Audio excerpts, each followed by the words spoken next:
Press play. He's the voice of the intersection of marketing, tech, and popular culture. Thinking is his commodity. DJ, data punk, stylish sock collector, and author of the book Disruptive Marketing. Geoffrey Cologne is your host of Disruptive FM, the marketing podcast for eccentric minds.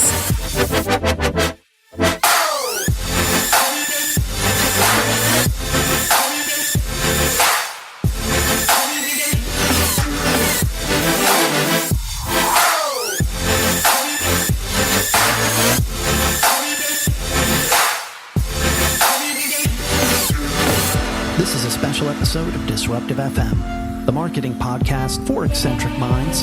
I'm your host, Geoffrey Cologne. And in this special episode, I wanted to make sure that everyone was able to hear a wonderful interview that was conducted by a very close friend and colleague of mine, Jason Moriber. Now, Jason is the chief storyteller at Verizon. And we have a lot in common. We both lived in Brooklyn. Jason ultimately moved to Maplewood, New Jersey, where I lived for a period of time. And he lived in Seattle about a decade before I ever moved out to Seattle. So we know a lot of the same circle. We know a lot of the same people. And we're into a lot of the same things. A lot of the same books. A lot of things around marketing.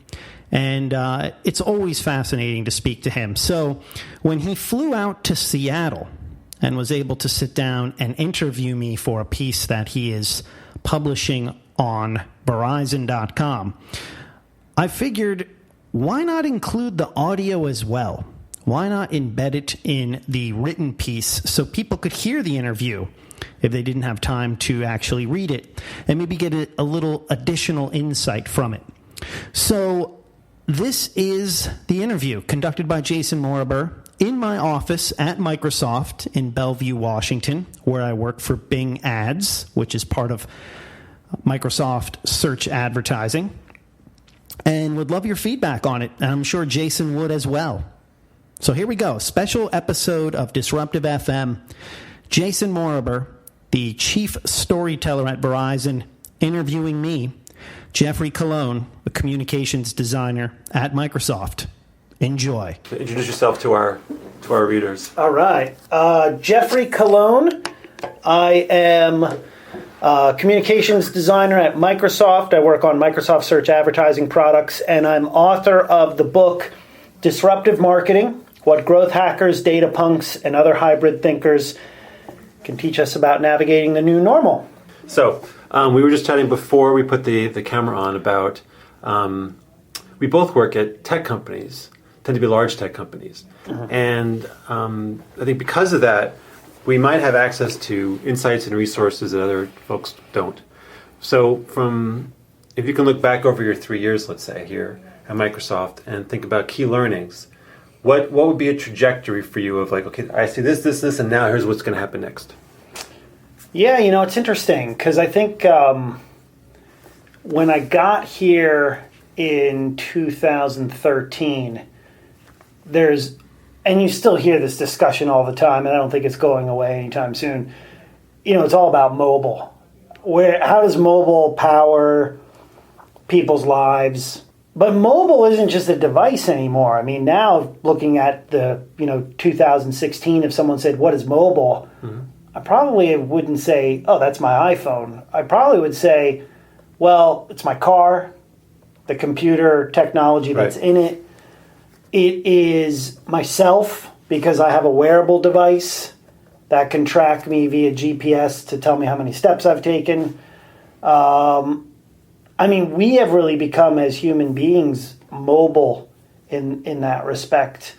And I think that's going to power sort of the new creations in the communications and the business world moving forward is, this reinterpretation of what mobile really means. I think we're going to think less of it as a phone in the long run and more of a, almost a way of living. I'm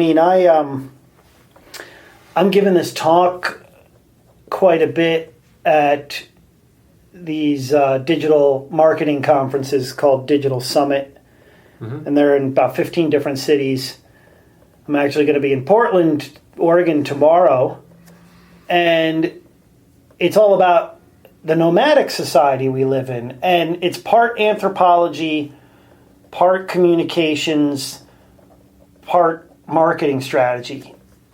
I get a lot of people that come up to me after this and say, I love this talk because you are putting human behavior front and center instead of just saying, here's a bunch of tactics to do, which are going to be old by the time you leave the room, because we know how quickly technology changes. Yep. So if I say to someone, here's the best ways to utilize search marketing or social media marketing or whatever marketing it might be, it's probably going to be antiquated in a few hours or a few months because, oh, hey, this platform has changed. People behave differently. Yep.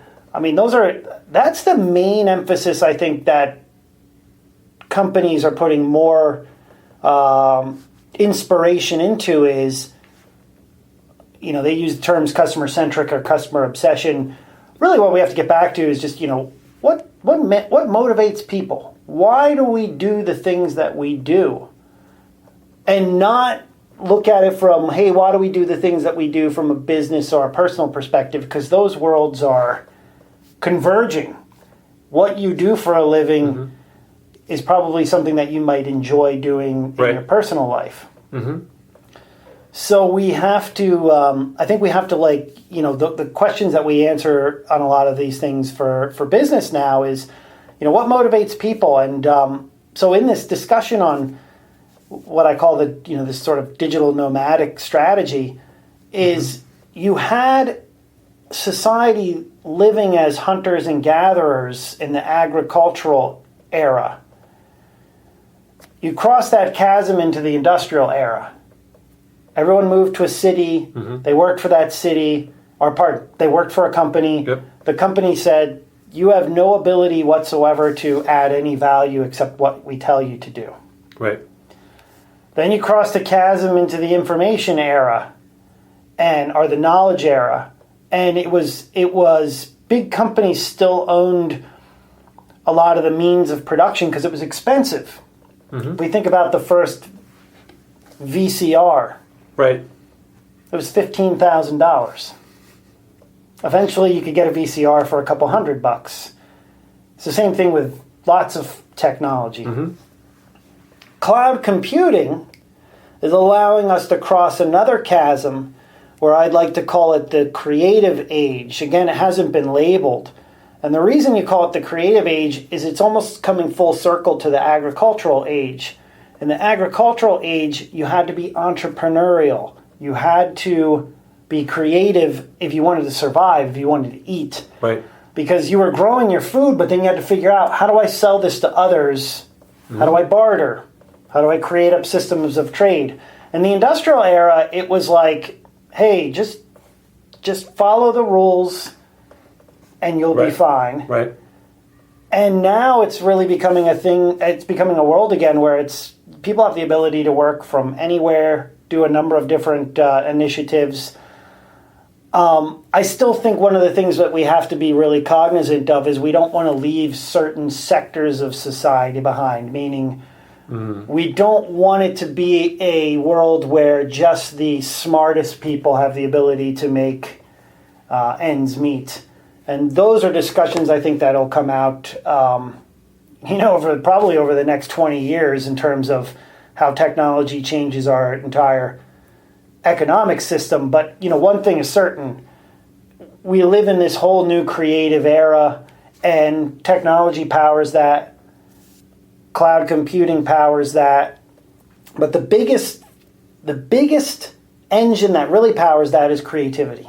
Okay. Because that comes from our brain power, our cognitive power. And that comes from critical thinking. That comes from the ability to look at the world and figure out what is missing. What can I provide the world? What does the world need?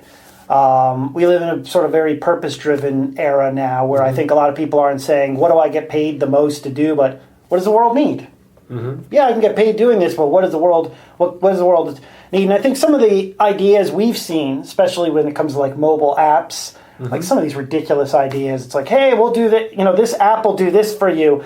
But I think that's technology's way of like, how do we learn from doing this, and then we can solve some of the bigger issues that I think we have to answer, both in the business world as well as like the world at large. So do you think that here you can frame this as scale. So a lot of these ideas, so creativity, how elastic is it? Meaning how many people can really be creative or can actually join a creative economy, let's say, before then all of a sudden the value drops? Or does it become something very hyper-local versus something very macro? Becomes very hyper-local again. I think that's why you'll have a number of people trying to figure out what city do I want to live in. And when we say city, we don't mean city in the traditional sense. Like when someone says, I live in New York City, in 20 years, you're really living in a megalopolis that includes Boston, New York, Philadelphia, Baltimore, and D.C. That's all one huge area that becomes hyper-local. Right. I'm living in Seattle, but that's really, Cascadia, Vancouver, Seattle, right. Portland. San Francisco and LA, especially if, someone like Elon Musk can get the Hyperloop up and running between Los Angeles and San Francisco, and you can travel in between those cities in a matter of an hour. I mean, think of what that would do for, an economy. I mean, this is why transportation is so important and why so many people are working on driverless cars and things of that nature, because it's not a matter of, hey, we have a driverless car, that's cool. Think about taking a driverless car across the country. That in the past you were like, well, I'm going to fly. Flying isn't the most efficient means of transportation right now. Okay. It has a lot it has to figure out. Flying in itself is almost pilotless because most of the pilots have computers doing the work for them. Right. But I think this opens up new forms of opportunity. I do think, when it comes to creativity isn't just isn't just about, hey, I can draw or I can do art for a living. A lot of it is, how do you take different concepts and make those fit together into new formations? I mean, Steve Jobs talked about that quite a bit. But that's really why critical thinking and STEAM education, science, technology, education, arts, and math is so important, because you have to figure out how to take all these different concepts and mash them together to fit into something that's entirely new. If we had to use a pop culture reference, how do you take different audio sources, mix them together to create an entirely new song? So you said something that was, I thought pretty, so transportation, this idea of distance. Yep. I was speaking with another futurist, Gary Whitehill, was talking about virtual reality. And so what's interesting about where you were going with that was the idea of hyperlocalization. Yep. It's a region, so it's a hyperlocal economy. I forget the term he used exactly, but it was something around geography becomes a utility, or it becomes a currency. Yes. Geography becomes a currency. And that, so what you'll have people that actually live there. Yeah. And you have people that will drop in there and will be on virtual reality there. Yep. So it's interesting. So do you think that like driverless cars is like almost like the anti-virtual reality? Do you know what I mean? Like if you think of them as both as trends, I'm asking you, it's a futurist question. So if you're thinking about...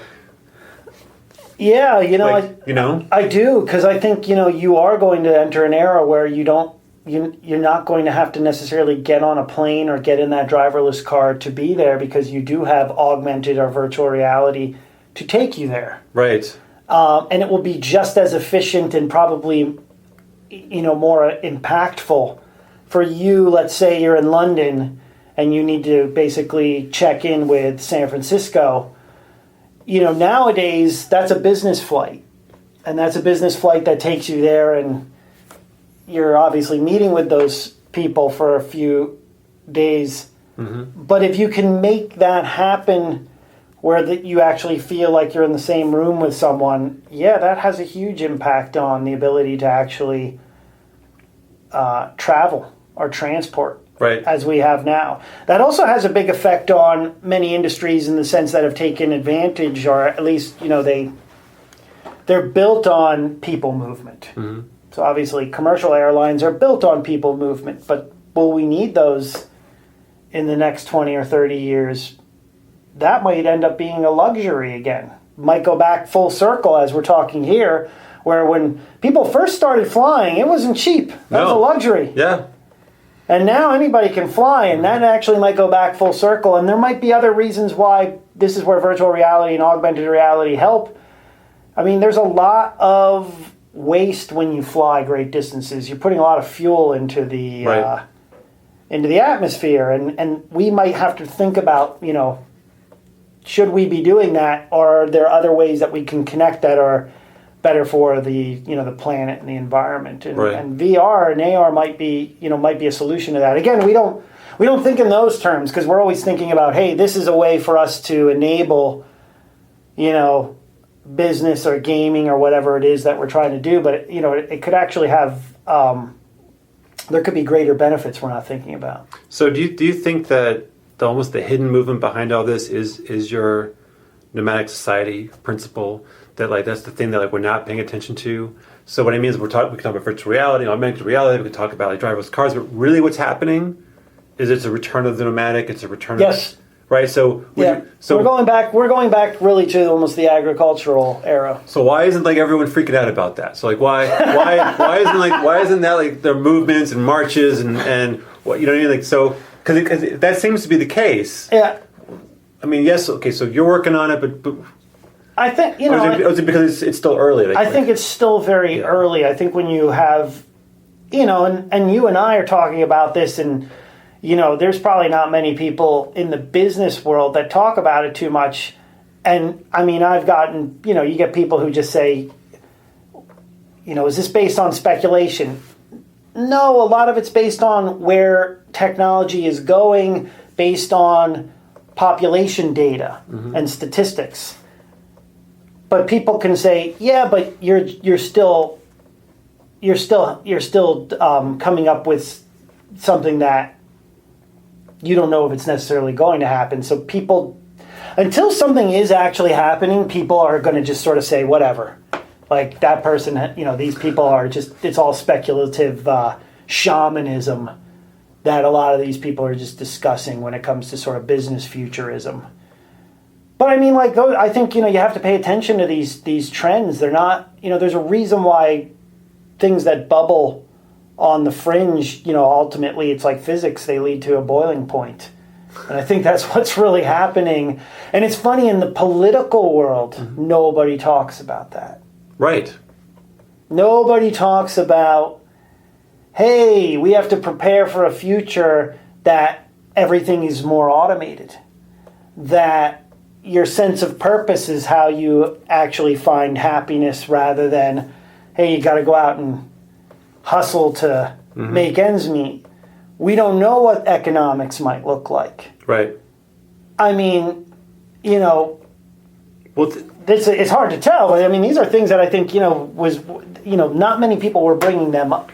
I mean, in a lot of the discussions, it was still almost like, hey, how do we keep things in the industrial era? Right. We're leaving in the rear view mirror. And again, that's being left in the rear view mirror because people are always trying to work on new enhancements in the world. And it's not just big companies doing that, but people in their garage and people in their bedroom. I mean, now technology's changed so much due to code that you and I could go work on something and create it and probably have it live in a matter of, days, not months, not years. Yeah.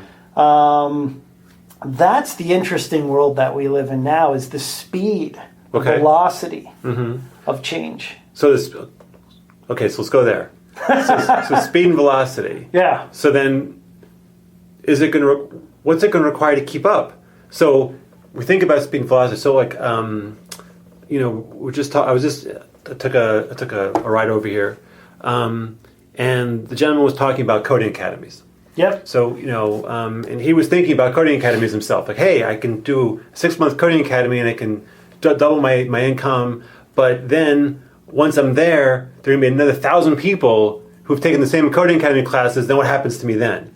Yeah. And so right now there's this big thing about coding academies, and I spoke with a couple folks that are working on them, and I think they're great ideas. Don't get me wrong, but it's if in the speed, how quickly do things become obsolete?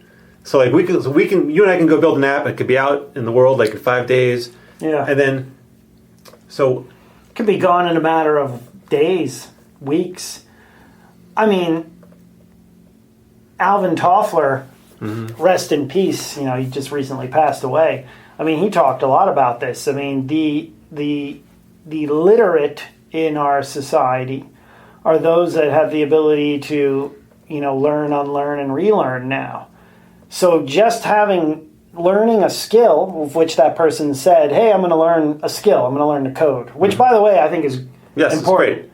I took Code Academy classes for Ruby on Rails, and I think it helped me quite a bit in being able to talk to more of the developers and engineers at my job. And I think everyone should do that because it just gives a better idea of actually how things are made. But, you know, you have to, those things move at a mile a minute now. And what could be, you know, there was a discussion, I think Wired Magazine talked about, which, you know, what happens when we get to the end of code? Right. Which means that machine learning can code things for us. Right. I mean, this is interesting because, you know, it's fun to talk to engineers about that and say, hey, by the way, that is a good position to be in now. What happens in 20 years when there's less need of that because machine learning has replaced... I mean, nothing is not affected by the speed of change. Now, it used to always be like, hey, the lower end jobs of the world are the ones that will be most affected, but I think it's everyone now, and I think that's what makes us, maybe that makes us focus on why are we here. And James Whitaker, who's an esteemed colleague at Microsoft, he also worked at Google, he talks a lot about this, which is, you know, how do you become more human again? Eventually you might get to a point where everything is automated. So it actually allows us to live as we were meant to live. I know that sounds insane to some people. Right. But in some sense, if technology's all around us and it's immersive, and it's like, hey, we could actually work on the bigger problems or have more leisure time or figure out ways to eradicate poverty, hunger issues, whatever it might be, you're being more human then. I mean, you're not like, hey, how are we going to make sure we get the most revenue? Well, you're making an assumption. Per share. Yes. Which, again, you know, these are things that we don't know. You know, that we make up the world that we live in. Technology is a tool we utilize. But, you know, again, what is our human decision on what we're going to do to, you know, to when it comes to technology? What tools are we going to create? That's, you know, we like to think that, hey, they're always going to be good tools. Right. But I've seen enough dystopian science fiction films where, you know, there are bad people in the world. So. Yes. Here. So someone's reading this or listening to it or whatever. What would be the three things you'd say? Go do this now. So we've talked about a lot of things, and we've identified a couple different futures and some opportunities there. But what would be like? Okay, pretend it's me. It's me. What would hey? Here are the three things that I think you should go do like right now if you want to go be successful in this next world. All right, this is really interesting because people are going to probably think he's only saying that because Microsoft bought LinkedIn and he has a vested interest in it. But I'm saying this because this is really the world that we are living in. Your network is a bigger currency than your bank account now. So continuing to network with the proper people, wherever they may be, and again, networks come and go. So it could be on Facebook, it could be anywhere. Right. It could be on networks that are small networks where you're only connected to, like, let's say, 6 people, but you're having constant conversation with those 6 people. Having that network, I think, is very important because we are living in a world where partnership is more important than ever. Right. And I think I was joking with you when I said, you know, the old Microsoft was Steve Ballmer's video saying developers, developers, developers. The new one would be Satya Nadella saying partnerships, partnerships, partnerships. No company is going to be able to build all of their own things anymore. Right. No person is going to be able to do all their own things anymore. We can't live on an island unto ourselves. It leads back to an economic and political discussion. This is what made people so upset about Brexit. Okay. Hey, why do we want to... We're geographically an island. Why do we want to act that way again when the world forward is... How do we partner with everyone? How do we create a society? Right. Hey, this is what I have to offer. If I give you this, can you give me what you have to offer? Everything is about the soft skills in life. Mm-hmm. So when we've been talking about these hard skills of go learn to code, go learn a trade, my thinking is learn how to communicate with people more effectively. Learn how to negotiate and meet in the middle. Wow, that's a grand concept. I don't think we really... That's a new era, it's like or an old era. I mean, as you would yeah, say. we It's just... not the era. You want to be able to meet with people. Okay, hey, this is good for society as a whole, or both partners as a whole, or all teams as a whole, rather than I need it all, or that's it. And that doesn't come just from, that doesn't come from just trying things and... a lot of it is failure and risk there. So I think, that's the other reason why you have this whole culture of, is it okay to fail? Well, you don't learn anything unless you've actually failed. I mean, I remember my parents saying to me, and I say this to quite a bit of the people I work with as well, failing is good if... for the one reason that you know what not to do again the next time you face those similar situations. Right. And life is like an algorithm, and you're going to face similar situations where you're going to be like, I've done this before, and I'm not going to do the same thing that I did the last time, and that helps you actually then improve as a person. So soft skills, really important. Network, really important. Mm-hmm. Being social, or social by design, really important.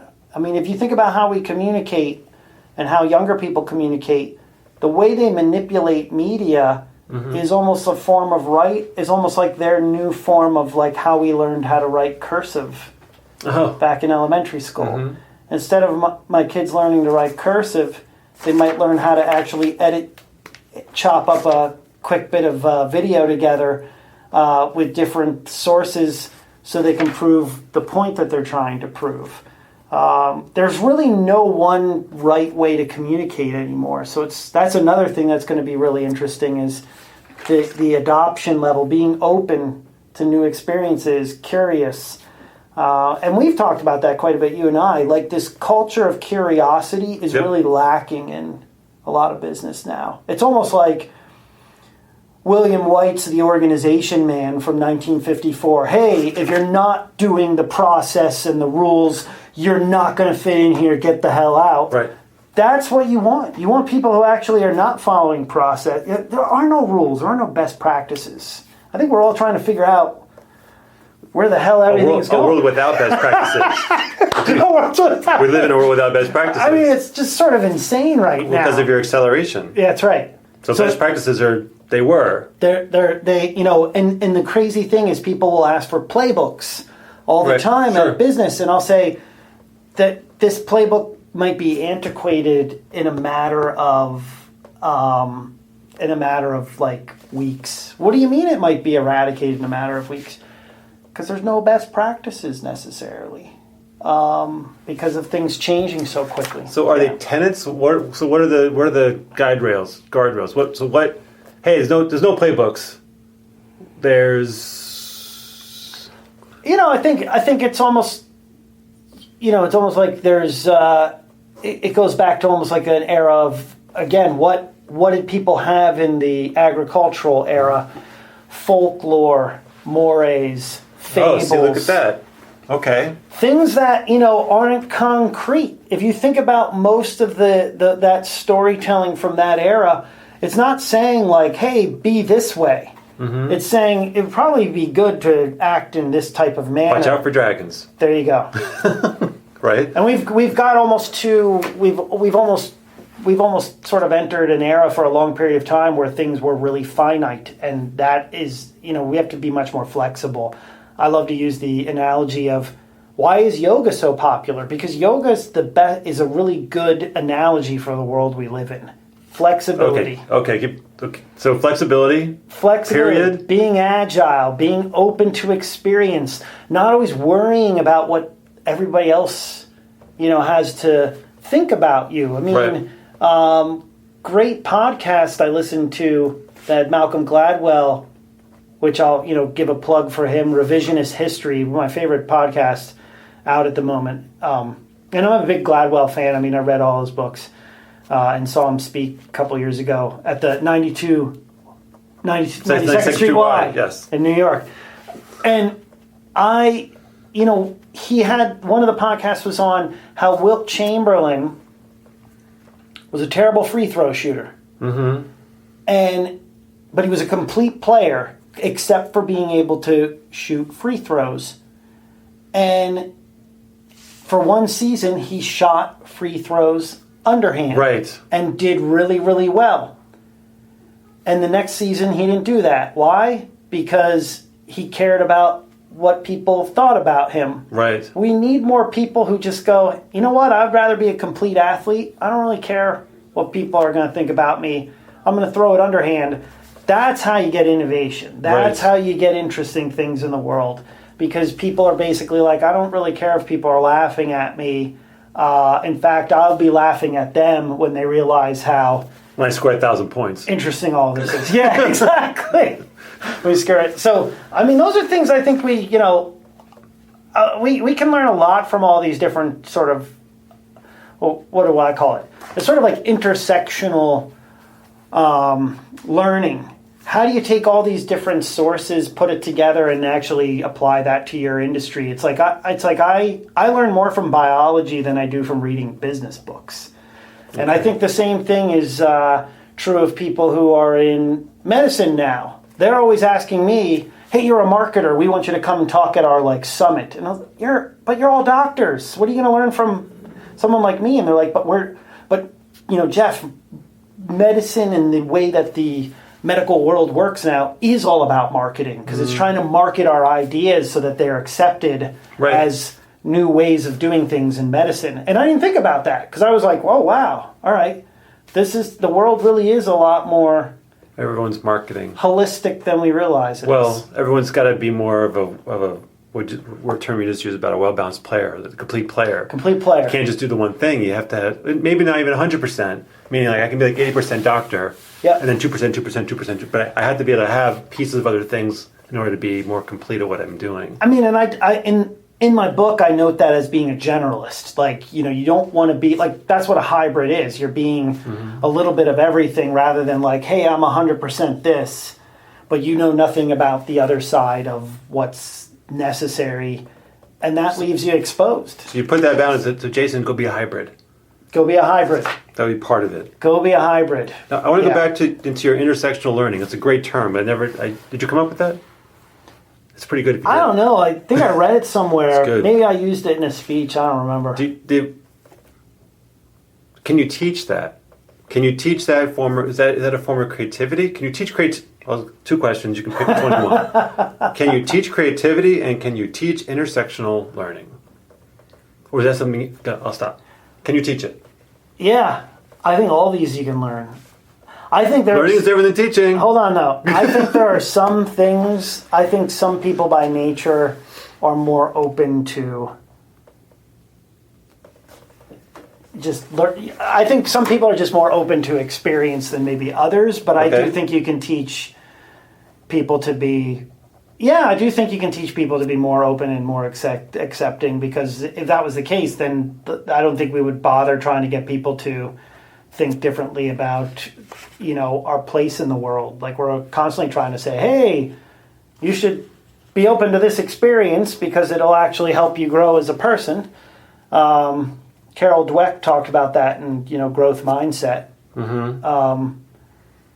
Yeah, I mean, what you have now, I mean, in the business world, you basically have either people who are fixed mindset, growth mindset, or hybrids of both. And there's a lot you can learn. I think there's a lot, you can learn by being someone who's saying, hey, I'm not going to have a fixed mindset. I'm going to have a growth mindset. And yes, I can learn these things. I do think you can teach it. I do think you can learn it. So, but are the foundational things openness and accepting? Like, so is that almost psychology? Does it almost take psychology? Yes, the business world has just obliterated all these fields that they don't think are important. Oh, the humanities and liberal arts, that's all bullshit. That's more important than anything now in business.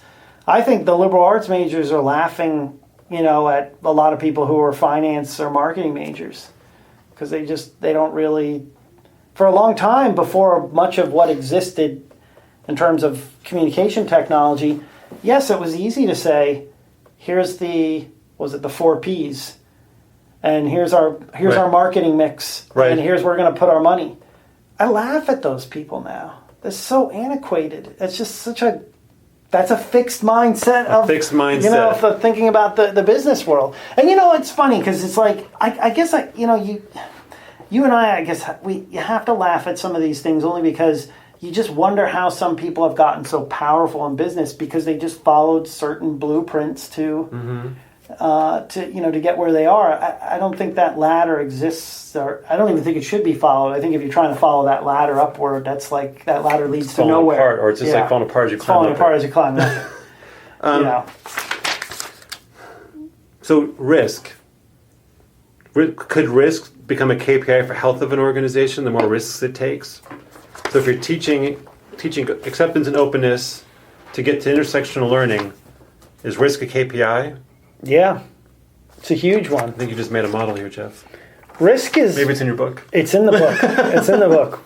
Risk is something that corporations were created to prevent. Right. So think about this for a second. The modern corporation isn't set up for the world that we're actually in or moving into. Right. That's why you hear all about transformation and transition, and we got to be right. Yes. I think those are all buzzwords. At the end of the day, if you as a company aren't really up for doing the one thing that's important for transformation, which is, well, how much risk are you willing to take? And if you look at it from an investment standpoint, it's funny to always have heard people, because I enjoy economics and like talking about sort of monetary systems, but it's like you have people who will say, we need to make more profit for this company. And it's like, well, how much risk are you willing to take? Right. And they're like, none. You're not gonna, then guess what? I have the answer for you. You're not going to make any more profit. People forget that because they want to take the conservative route into everything. And it's like, no, you have to realize that everything comes with the give and take, the negotiation. Yeah. Mm-hmm. Do you want to are you fine with what you have right now? Yes. Then you don't need to take on risk. Right. You can sustain. Do you want to grow by leaps and bounds? Yes. Then you have to risk. That's why startup culture is very interesting to. Because risk built in? It's because risk is just there. Yeah. It's like, hey, we have nothing to lose because we don't have any customers. We don't have any people that use this. Nobody knows of us. So we'll just do whatever we can in our own, we'll take on all the risk we have to basically. Right. When you get to a certain point when you're like, okay, now we're built up. I'll just use them as an example. We're a Facebook. Mm-hmm. They don't need to take as much risk, but the funny thing is, look what they do. They take maybe even more risk because they're fearful of anybody else knowing that DNA of, hey, there's other people who are going to do this. So we need to keep taking on that risk as much as possible. Yeah. So I actually think it'll be interesting to see who decides to say, we're going to be transformative and actually takes on more risk, and who says, hey, we're going to be transformative and does... Prince T-shirts. And Prince T-shirts. Transformation. There you go. I'll have them run around the office. I mean, and we see this all the time, especially in big tech companies, big Fortune 500 companies. Mm-hmm. Those words they're all buzzwords. They're buzzwords like passed around like a politician saying, I don't know what the buzzwords were. But politicians use all those buzzwords, and that just doesn't work anymore because the people, the investors can see it, the employees can see it. They're the ones that are like, okay, you know what? We're not really doing anything here. This is just all a bunch of lip service. I think I'll go try to find another gig. That's what ends up happening, and then you lose your best. Yeah, you lose your best people that way. I think when you sort of take on a culture of risk, the good thing is you actually allow some of the non-conformists in business to say, I really like working at this company. And they say, why? Because we actually are taking chances. And I think that's built in from, certain people have to build that into the DNA. And I don't always think that comes from the top. I think it's a combination of coming from the top and the bottom. You have people at the bottom. Beyond the DNA of the founder. There you go. Yeah. Because it's like, all those books by the DNA of the founder. Yeah, because like people think like, oh, it'll trickle down to the bottom. It doesn't always trickle down. And then, as we know from physics, things don't rise to the top either. So you have to have that negotiation of someone at the who's There's your saying, intersectional learning right there, physics. There you go. So so there's another thing. Stop studying marketing books. Like, don't bother reading my book because it's a marketing book. Read more psychology, read more about physics and biology. You'll have a better understanding of really, I think, where the business side of things needs to sort of go. I have one quick story on that, which is a tangent, but it's related. So I found a favorite poet by accident. Just picked up a book and was like, what is this? This is crazy. Like, what is this poetry? It's French poetry. This guy, Dominique Forçade. And Dominique Forçade didn't study poetry. He studied Matisse. He's an art historian whose whole life was art history, wrote some poetry books that are insane. It was exactly this. He didn't spend his time studying poetry or writing, studied art, wrote these crazy books of poetry. They're great. I should get you one. They're still in print. I got to find them. I worked at a bookstore a long time ago, and I would unpack the books, and I'd be like, oh, look at this. What is this? And I can tell just from our bookstore? Yes, you can tell. I did my time in bookstores. I did. That's I go to, if you go to school for anything creative, you got to work in a bookstore. Art supply store, bookstore, restaurants. Like one of those three. It's just how it goes. I agree. So let me go back to the a little bit to the beginning, to where we started, which was a bit about cloud and mobile and the future. So we've just had a pretty intense conversation on all these different things that are happening in the world in the future. So let's say, 5 years from now, or let's go 10 years from now. You and I, hey, we're gonna do this again. Are we going to talk about mobile and cloud? No. What's it? So 10. Right. So 10 years from now, what will we be talking about? Oh, geez. At this table. I mean, that's where I differ from some of the other people who probably will come up with some crazy predictions. I mean, I don't know. I think one of the things we probably will be talking a lot more about. I think we'll still be talking a lot about artificial intelligence. Okay. I think we're at the beginning of that now, and that might take a lot longer to come along than we think it will. We'll be here with our robots next time. Robots. Or cloud-based robots. Cloud-based robots. We'll both be just sort of saying, robot. Yes, Jason. Follow us around. I think one thing we could be talking about is personal cloud. Personal cloud. So, one of the things when we think about the cloud now is we think about it from a business infrastructure. Mm-hmm. We don't think about it from a personal standpoint. Where do you put everything that is your entire life into one? It's almost like, what? All this is interesting, too, because our parents, their most valuable things, what would they put them in a physical world? You mean like a box? Put them in a box. On a shelf? On a shelf. Yeah. Put them in a safe deposit box. Right, maybe locked up. Like really valuable stuff. Yeah. Yeah, in a bank. Sure. Personal cloud, probably one of the things we might be talking about is, how do we make it more, not talking about it as an existence. I think in 10 years you'll already have that existing. I think the big thing will be how do you secure that? Because one of the things about when you make everything connected to the internet, there's an issue there. And this is one area that business people don't talk about because they don't really study the dark side of the web, which is anything that's available can be hacked into. Mm-hmm. And people just do that because hacking isn't about necessarily breaking the law. It's about hey, can I do this? Right. Can I get into this infrastructure? And I think I was exposed, to hacking in my college era. I had a lot of friends who were into it. I read a lot. I was really into William Gibson. Sure. Those are just things that you realize, okay, that's what the world could be. Now we're connected and we have seen it. I mean, things get hacked quite a bit now. But those are usually business infrastructure. What happens when your personal cloud is hacked into? That's an interesting thing. I don't know if we really are. I don't know if we're ready for the dark side of what happens when you're ultra connected. In fact, I actually agree with the guy by the name of, I think his name is Geoffrey James. He writes a lot of articles for Inc. magazine that said analog might be even bigger in 20 years because of the fact that being connected is a liability.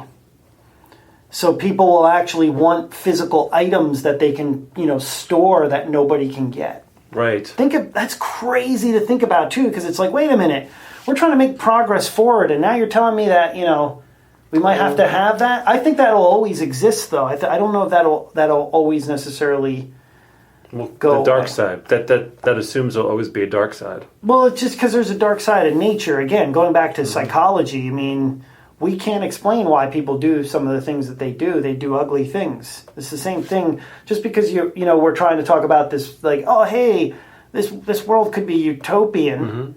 That's what I think everyone imagines it to be. It's like, well, wait a minute. The light side of things. Yeah.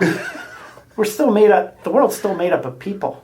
Yes. And people do irrational things. So, I mean, that's one area what I would think of. I think the other thing that's interesting, too, is, are we a cashless society by then? Mm. Or do we have... I mean, cashless by technology cash, or cash by barter and you're giving me wood, I'm giving you eggs?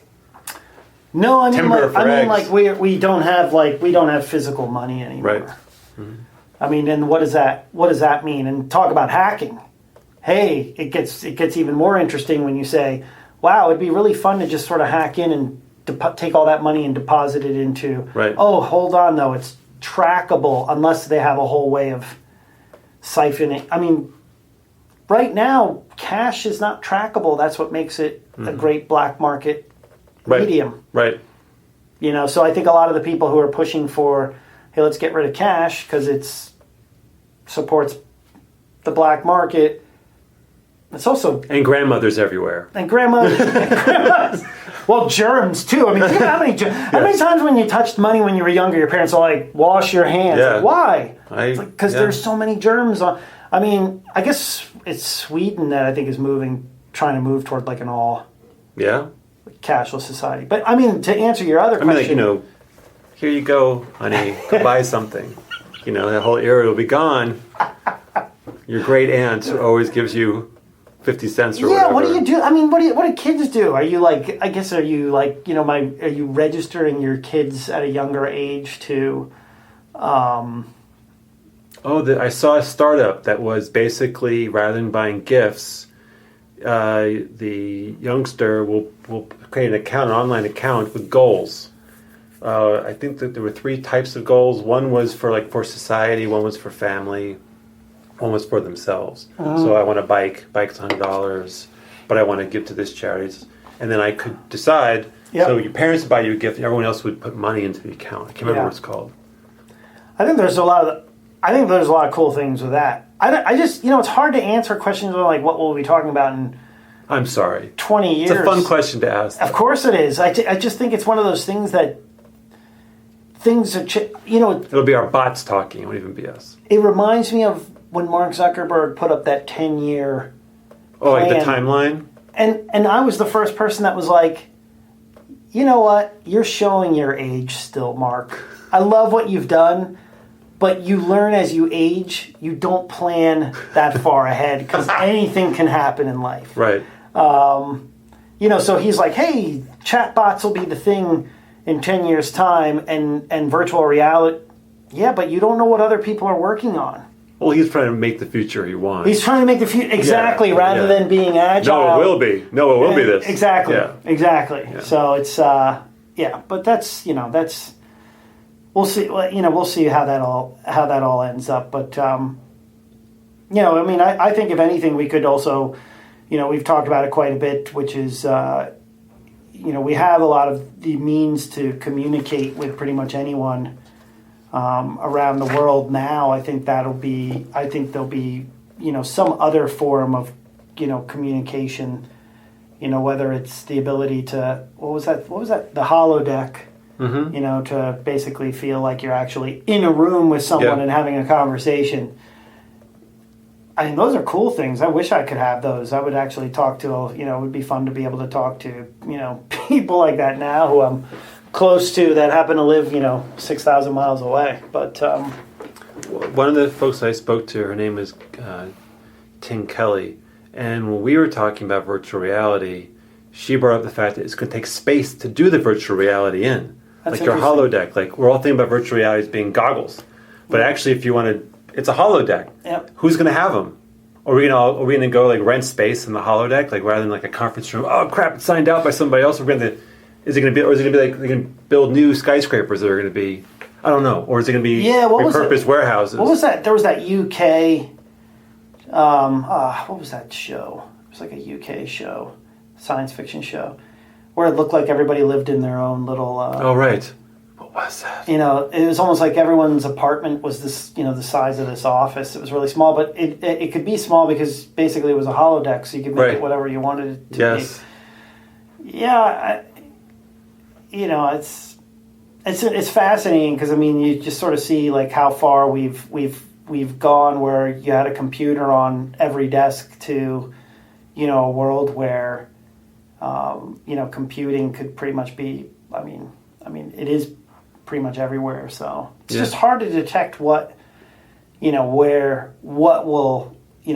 will go. I think one of the things though that is interesting, and we don't talk about it as much as we should, is what ties all that together. Mm-hmm.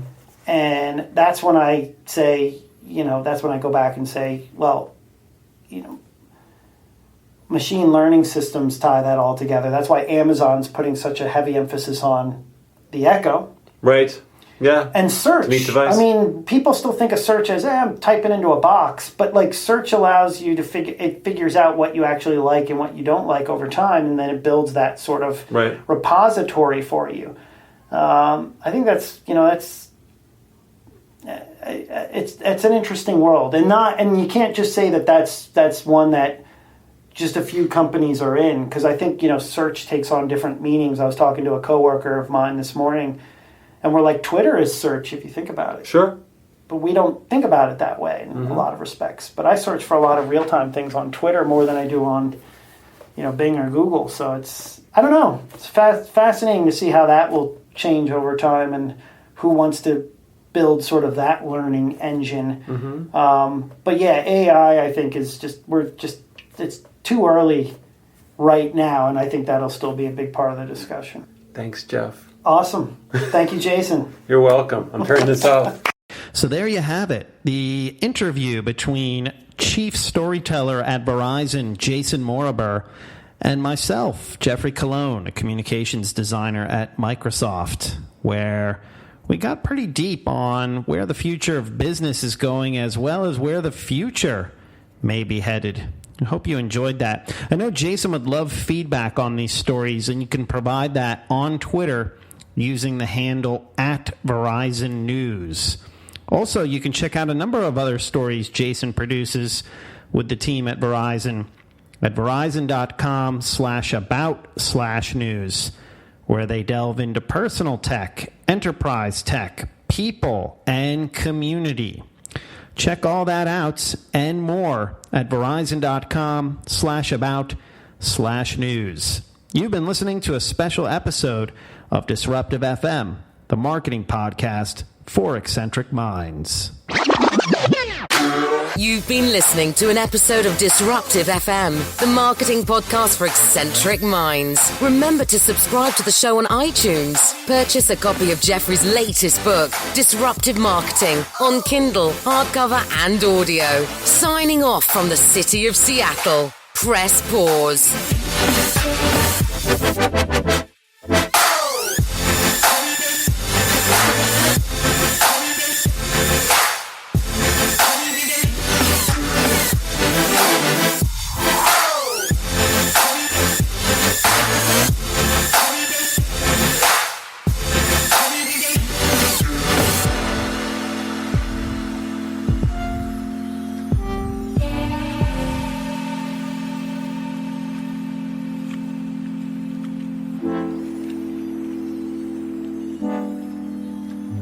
Mm-hmm.